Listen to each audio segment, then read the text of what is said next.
যদি আমি এই দুটি প্রশ্নের উত্তর দেই, আমার মোট 4টি প্রশ্ন আছে, তাই যদি 4টি প্রশ্নের উত্তর পাওয়া যায় তবে কি আপনি ইসলাম গ্রহণ করবেন?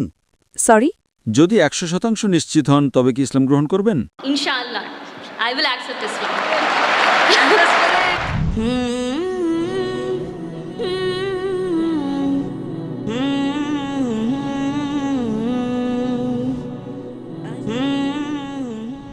শুভ সন্ধ্যা সবাইকে।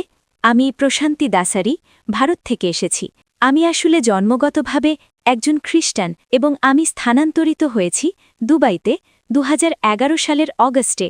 এখানে আমি ইসলাম সম্পর্কে জানতে পেরেছি এবং আমার ভাইও এখানে দুবাইতে থাকে এবং সে আমাদের সবসময় বলতে থাকে আল্লাহ সম্পর্কে। আমি সত্যিই অনেক প্রভাবিত। সে আমার সাথে যে জ্ঞান শেয়ার করেছে তাতে আমি সত্যিই অনেক প্রভাবিত। তাই আমি পুরোপুরি নিশ্চিত হয়েছি যে ইসলাম একটি সোজাসাপটা ধর্ম এবং আল্লাহই শুরু, তিনিই শেষ, তিনিই আদি এবং তিনিই অন্ত। আমরা সূর্যের দিকে তাকাতে পারি না 10 মিনিটের বেশি, তাহলে আমরা সৃষ্টিকর্তাকে কিভাবে দেখব? তাই আমি পুরোপুরি বিশ্বাস করি। তবে কিছু প্রশ্ন আছে যা নিয়ে আমাদের মনে সন্দেহ রয়েছে। যেহেতু আমি জন্মগতভাবে খ্রিস্টান, আমার 4টি প্রশ্ন আছে। মোট 4টি প্রশ্ন আছে ভাই জাকির নায়েকের কাছে। প্রথম প্রশ্নটি হল, ভাই, আমি আপনার ভিডিওগুলো শুনছি ইউটিউবে। আপনি সেখানে পবিত্র আত্মার সম্পর্কে কথা বলছিলেন এবং আপনি বিশেষভাবে উল্লেখ করেছেন যে পবিত্র আত্মার অস্তিত্ব আছে। তাই আমি জানতে চাই যে কোরআন অনুযায়ী ইসলামে কি পবিত্র আত্মার ধারণা আছে? এবং বাইবেলের পুরাতন নিয়মে একটি আয়াত আছে যে ঈশ্বরের আত্মা পানির ওপর বিরাজ করছিল। ঈশ্বরের আত্মা, তাহলে পবিত্র আত্মা কি আল্লাহ থেকে আলাদা কিছু? এটি আমার প্রশ্ন। বোন দুটি প্রশ্ন করেছেন। 1 নম্বর প্রশ্ন হলো পবিত্র আত্মা বলতে কি বোঝায়, আর এই পবিত্র আত্মা আসলে কে কোরআন ও ইসলাম অনুযায়ী, এবং খ্রিস্টধর্মের তুলনায় এটা কেমন, এবং বাইবেল সত্যিই বলে যে ঈশ্বরের আত্মা পানির উপর বিরাজ করছিল, এর মানে কি পবিত্র আত্মা কি ঈশ্বর থেকে আলাদা? বোন দুটি প্রশ্ন করেছেন। যদি আমি এই দুটি প্রশ্নের উত্তর দেই তবে কি আপনি ইসলাম গ্রহণ করবেন? আমার মোট 4টি প্রশ্ন আছে, তাই আপনি কি চান আমি প্রথম দুটির উত্তর দেই, তারপর আপনি বাকি দুটি প্রশ্ন করবেন? হ্যাঁ, অবশ্যই। আমি 70% নিশ্চিত হয়েছি। আমার ভাই আমার সাথে যা শেয়ার করেছে এবং আপনার ভিডিওগুলো দেখে আমি 70% প্রভাবিত।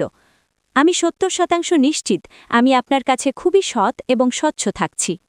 তাহলে ইনশাআল্লাহ যদি 4টি প্রশ্নের উত্তর পাওয়া যায়, জি। যদি 100% নিশ্চিত হন তবে কি ইসলাম গ্রহণ করবেন? Inshallah, I will accept Islam.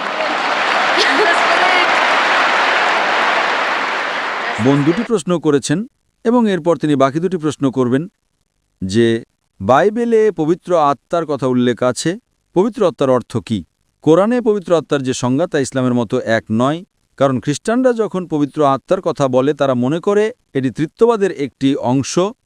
একই সাথে 3 ঈশ্বর, যদিও ত্রিত্ববাদ শব্দটি বাইবেলের কোথাও নেই, কোথাও না।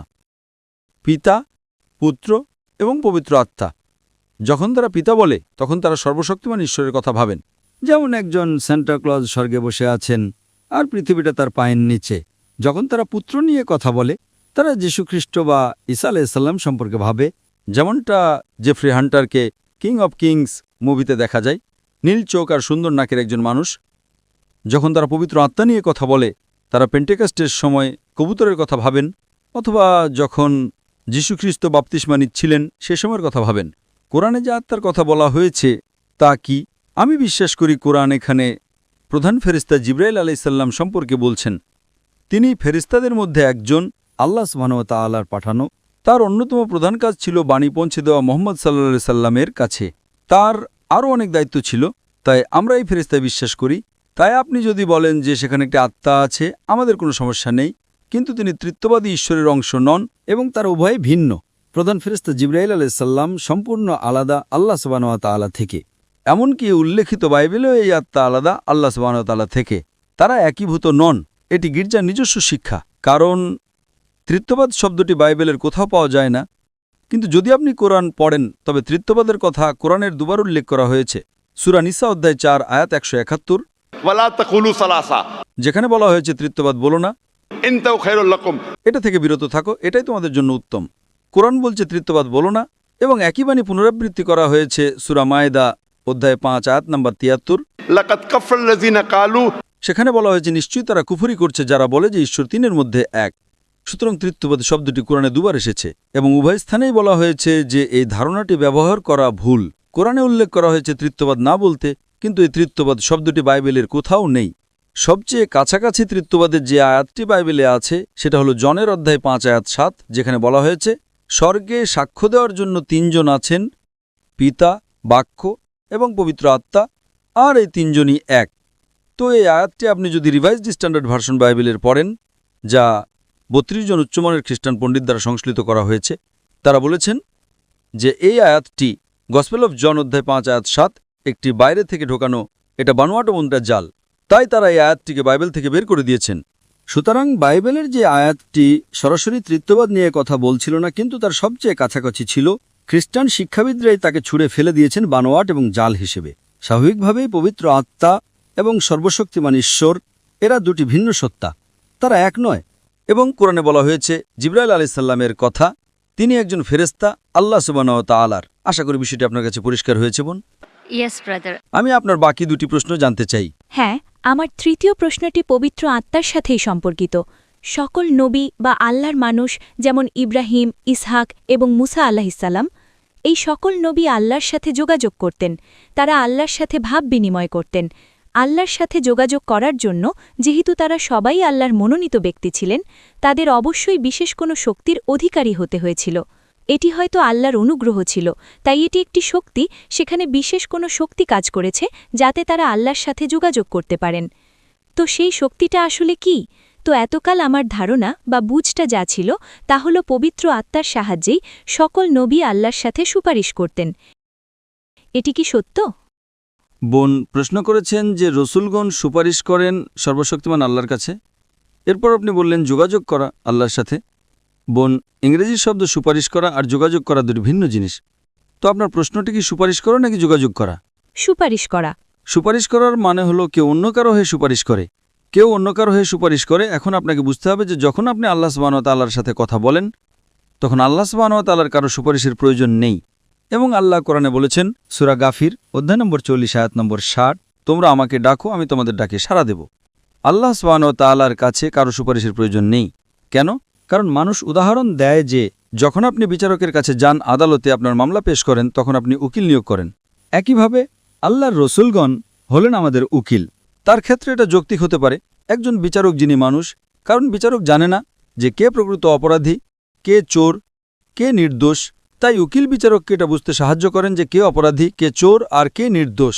কিন্তু আল্লাহ সুবহানাহু ওয়া তাআলা হলেন আলিমুল গায়েব। তা প্রমাণ করার জন্য তার কারো প্রয়োজন নেই যে কে ভালো আর কে মন্দ। তাই সুপারিশ করাটা ভুল। হ্যাঁ, কেউ দোয়া করতে পারে, একজন রসুল অন্য মানুষের জন্য দোয়া করতে পারেন। এবং আল্লাহ কোরআনে বলেছেন আল্লাহ সুবহানাহু ওয়া তাআলার কোনো সুপারিশের প্রয়োজন নেই, কেবল কিয়ামতের দিনে তাদের ছাড়া যাদের তিনি অনুমতি দেবেন। তাহলে শেষ বিচারের দিনে আল্লাহ সুবহানাহু ওয়া তাআলা বলছেন যে তিনি সুপারিশ করার অনুমতি দেবেন নির্দিষ্ট কিছু মানুষের জন্য। এবং এ বিষয়ে হাদিসে আছে যে এই বিশেষ অনুগ্রহটি নবী মুহাম্মদ সাল্লাল্লাহু আলাইহি সাল্লামকে দেওয়া হবে। সুতরাং আমরা যা জানতে পারি তা হলো অন্যান্য সকল ধর্মগ্রন্থের ইতিহাস এবং কোরআন এবং হাদিস থেকে যে আল্লাহর রসুলগণ সরাসরি যোগাযোগ করতেন আল্লাহ সুবহানাহু ওয়া তাআলার সাথে। তারা অন্যদের দোয়া করতেন। কিন্তু যদি আমরা নবীকে সুপারিশকারী হিসেবে ব্যবহার করি, অর্থাৎ যদি আমি প্রার্থনা করি আর মনে করি এই নবীর মাধ্যমে আল্লাহর কাছে যেতে হবে, নবীর আদেশ অনুসরণ করা ভালো, কিন্তু যদি আমি আল্লাহ সুবহানাহু ওয়া তাআলা ছাড়া অন্য কারো কাছে প্রার্থনা করি, যেটা অনেক মানুষই করে থাকে, তারা মানুষের কাছে প্রার্থনা করে এই ভেবে যে তারা সর্বশক্তিমান ঈশ্বরের খুব কাছের মানুষ। তাই যদি আমরা তার মাধ্যমে প্রার্থনা করি তবে ঈশ্বর কবুল করবেন আমাদের প্রার্থনা দ্রুত এবং ভালোভাবে। এটা ভুল ধারণা। আমাদের সরাসরি আল্লাহ সুবহানাহু ওয়া তাআলার কাছে প্রার্থনা করতে হবে। আল্লাহর এই নবীরা হলেন আল্লাহ রসুল। হ্যাঁ, তাদের বিশেষ ক্ষমতা আছে, তারা কথা বলতে পারেন আল্লাহ সুবহানাহু ওয়া তাআলার সাথে। এবং আল্লাহ সুবহানাহু ওয়া তাআলা মানুষের মধ্যে থেকে নির্দিষ্ট কিছু মানুষকে বেছে নেন তার বাণী অন্যদের কাছে পৌঁছে দেওয়ার জন্য। এই মনোনীত ব্যক্তিদের সর্বশক্তিমান ঈশ্বরের যাদের আমরা নবী বলি বা আল্লাহ রসুল বলি। সুতরাং আল্লাহ সুবহানাহু ওয়া তাআলা বাছাই করে নির্দিষ্ট কিছু মানুষকে পৃথিবীতে তার বাণী অন্যদের কাছে পৌঁছে দেওয়ার জন্য, তাদেরকে আল্লাহ রসুল বলা হয়। সুতরাং একটি যোগাযোগ থাকে রসুল এবং আল্লাহ সুবহানাহু ওয়া তাআলার মধ্যে। কিন্তু তার মানে এই নয় যে মানুষ এই রসুলদের সুপারিশকারী হিসেবে ব্যবহার করবে, যে যদি তারা এই রসুলদের কাছে প্রার্থনা করে তবে সর্বশক্তিমান ঈশ্বর আমাদের কথা শুনবেন। এটা গির্জার শিক্ষা, যা আপনি যীশুখ্রিস্ট বিশ্বাস করবেন আর আপনার সব পাপ ক্ষমা হয়ে যাবে। এই ধারণা ইসলামে নেই, এমনকি প্রকৃত খ্রিস্টান ধর্মেও নেই। এটা গির্জার নিজস্ব শিক্ষা বোন। আশা করি বিষয়টা আপনার কাছে পরিষ্কার হয়েছে। হ্যাঁ, আমার শেষ প্রশ্নটি হল, বাইবেলের নতুন নিয়মে একটি বই, বুক অফ অ্যাক্টস, সেখানে পল ভাষার অলৌকিক ক্ষমতার সম্পর্কে উল্লেখ করেছেন। নতুন নিয়মে এই অলৌকিক ভাষার সম্পর্কে আপনার বক্তব্য কি? মানে ইসলাম অনুযায়ী কি এটি পুরোপুরি বর্জন করা হয়েছে? এটি কি এখন নেই, নাকি সেই সময় জিহ্বার উপহার অলৌকিক ভাষার অস্তিত্ব ছিল? বোন প্রশ্ন করেছেন যে পল জিহ্বা সম্পর্কে বলেছেন। যদি আমাকে রেফারেন্স দিতে পারেন আমি ভালোভাবে উত্তর দিতে পারব।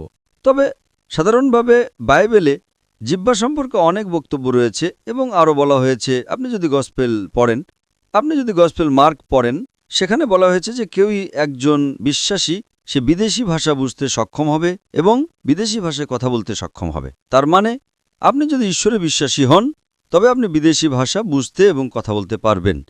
যখন আমার বিতর্ক হচ্ছিল ডক্টর উইলিয়াম ক্যাম্পবেলের সাথে, তখন আমি ঠিক এটাই করেছিলাম।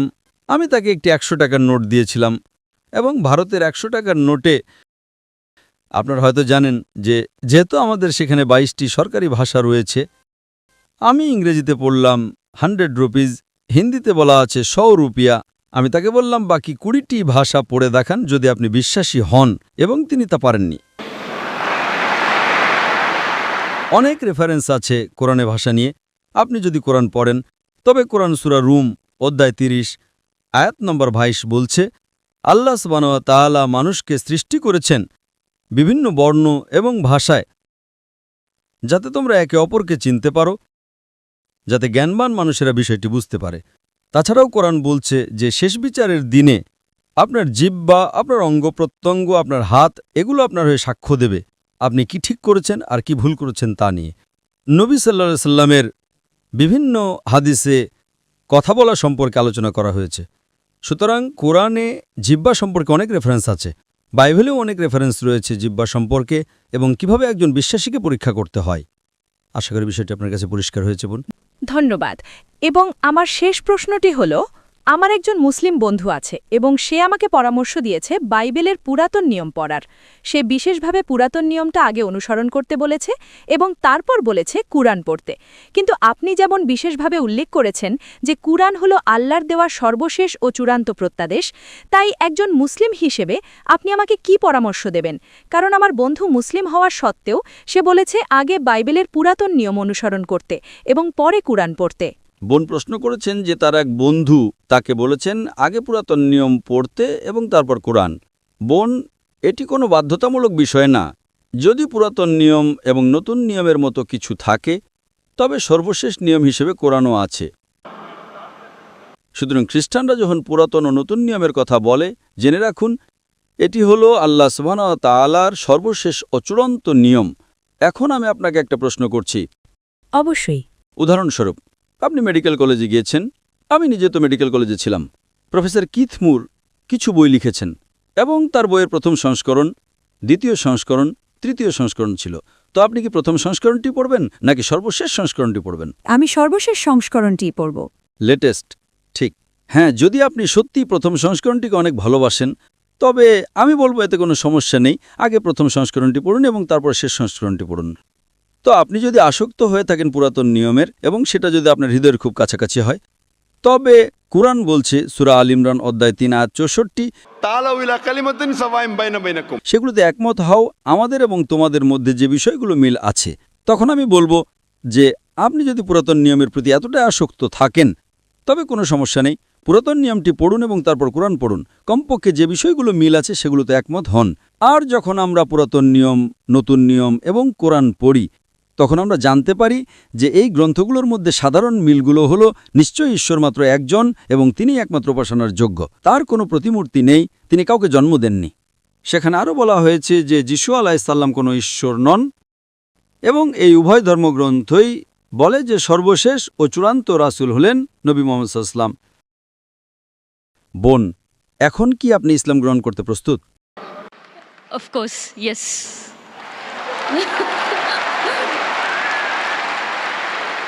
বোন, আপনি কি বিশ্বাস করেন যে ঈশ্বর মাত্র একজন? হ্যাঁ, আমি বিশ্বাস করি যে ঈশ্বর কেবল একজনই। আপনি কি বিশ্বাস করেন যিশু কোনো ঈশ্বর নন, বরং তিনি আল্লাহর একজন রাসূল? হ্যাঁ, আমি বিশ্বাস করি যিশু একজন রাসূল। আপনি কি বিশ্বাস করেন যে নবী মুহাম্মদ সাল্লাল্লাহু আলাইহি সাল্লাম সর্বশেষ ও চূড়ান্ত রাসূল? হ্যাঁ, আমি বিশ্বাস করি নবী মুহাম্মদ সাল্লাল্লাহু আলাইহি ওয়াসাল্লাম হলেন সর্বশেষ ও চূড়ান্ত রাসূল। বোন, আপনাকে কেউ কি ইসলাম গ্রহণ করতে জোর করছে? সরি? বোন, আপনাকে কেউ কি ইসলাম গ্রহণ করতে জোর করছে? না, কেউ জোর করছে না। আপনি নিজের ইচ্ছে গ্রহণ করছেন বোন। জি। কারণ ইসলামে কাউকে ইসলাম গ্রহণ করতে বাধ্য করা হারাম। এটা হারাম ধর্মের দিক থেকে, এবং অধিকাংশ দেশে এটা নিষিদ্ধ। এমনকি দুবাইকেও কাউকে ধর্ম গ্রহণ করতে বাধ্য করা নিষিদ্ধ। তো আপনি নিজের ইচ্ছে গ্রহণ করছেন বোন। হ্যাঁ, আর এই কারণেই আমি আপনাকে অনেকগুলো প্রশ্ন করেছি। MashaAllah. Out of free will. Hope, আশা করি আপনাকে কেউ ঘুষ দিচ্ছেন না। No. because in India, কারণ ভারতে যখন অনেক মানুষ ইসলাম গ্রহণ করে, তখন সিআইডি বা পুলিশ গিয়ে তাদের জিজ্ঞাসা করে, ডক্টর জাকির নায়েক আপনাকে কত ডলার দিয়েছেন? আমি তাদের বলি যে আমি তাদের আখিরাতের মুদ্রা দিয়েছি।